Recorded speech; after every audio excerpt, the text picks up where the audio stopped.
Hey guys, I hope you're having a great day cause I am.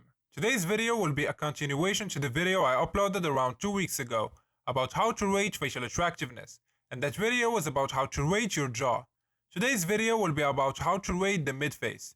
To my surprise, the midface is often overlooked for some reason, or at least in the parts of the black pill community I interacted with. They often mention the jaw, eyes or height a lot, but you don't see them talking about, for example, a person's midface ratio. And I know why.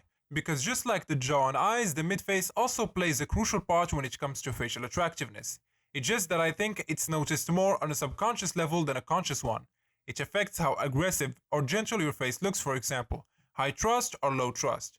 Anyways, this video will be split into multiple parts like usual.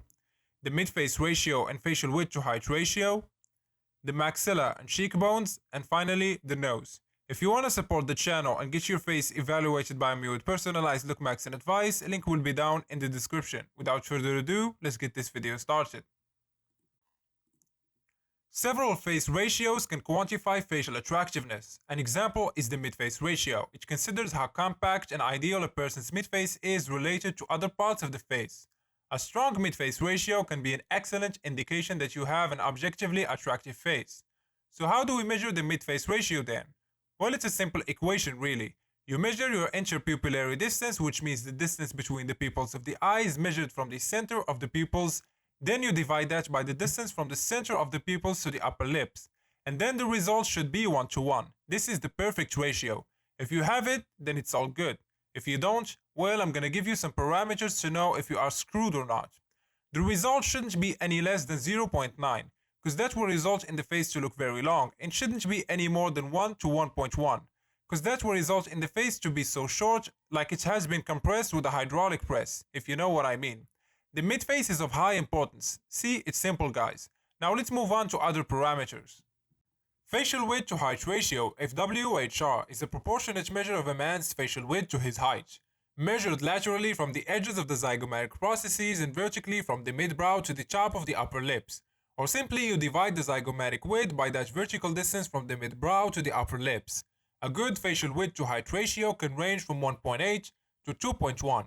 Also, high facial width to height ratios are linked to dominance, aggressiveness, attractiveness, and it will work in your favor if you are looking for a lot of one-night stands. The facial width to height ratio is of mild to high importance depending on the midface ratio. So first thing, the maxilla shouldn't be recessed. A recessed maxilla or a maxillary deficiency refers to a maxilla that did not grow enough relative to the rest of the face. Its outward appearance is retruded from a side profile. A downswung maxilla is a maxilla that developed normally but became downswung due to craniofacial dystrophy. A downswung mandible also accompanies it. The maxilla should be simply forwardly grown, just like the jaw and chin, leading to a face that has good forward growth which is attractive. The maxilla is of high importance. The cheekbones are also simple to figure out. They should be higher set, which means they should sit below and close to the eyes, and they shouldn't be lower set close to your nose. The cheekbones are of mild to high importance depending on how well the rest of the midface is developed as well. Now this one is a bonus if you have it. It gives you extra points. If your cheekbones are horizontally grown and if you are lean enough, it will give you hollow cheekbones, which is attractive. But if you don't have hollow cheekbones, that's also fine. Now, when it comes to the nose, there is a lot of subjectivity at play, since men can rock more noses and be more flexible with nose sizes than women.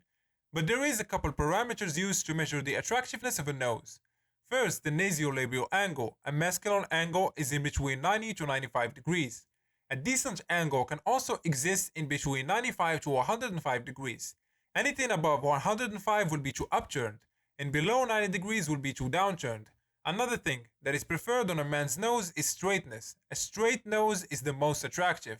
Having a ski-sloped one is considered feminine, but it can look attractive if it harmonizes well with the rest of the facial features. A hooked nose is considered unattractive, but it's of minor importance, so it will not ruin the entire face if everything else is great. The nose size is measured by the nostril width to the largest points in the cheekbones. An average acceptable nose size is around 1 to 3 to 1 to 3.3. A decent sized nose starts from 1 to 3.4 to 1 to 3.7. A perfect nose starts from 1 to 3.8 to 1.4. I know you guys want some parameters to measure the nose width to height ratio. It does exist, but it does not matter much, trust me. You can just tell from the look of it if a nose is too short or too long. It's simple. The nose should have medium height that suits the face without much bulk or lack thereof if it's too thin. So it's not just rocket science. Also, the nose should be projected as well. You don't want the nose to be flat and you don't want it to be too projected. Everything should stay within proportions. The nose is mild in importance. You should be fine nose-wise unless your nose is ridiculously big or too asymmetrical. So a recap: mid-face ratio, high importance. Facial width to height ratio, mild to high importance. Cheekbone height, mild to high importance. Maxilla forward growth, high importance. Nose, mild importance. But what do you guys think? Let me know down in the comment section. That's it for today's video. I hope you guys enjoyed it. A like and subscribe will be highly appreciated. And like usual, catch you guys in the next one.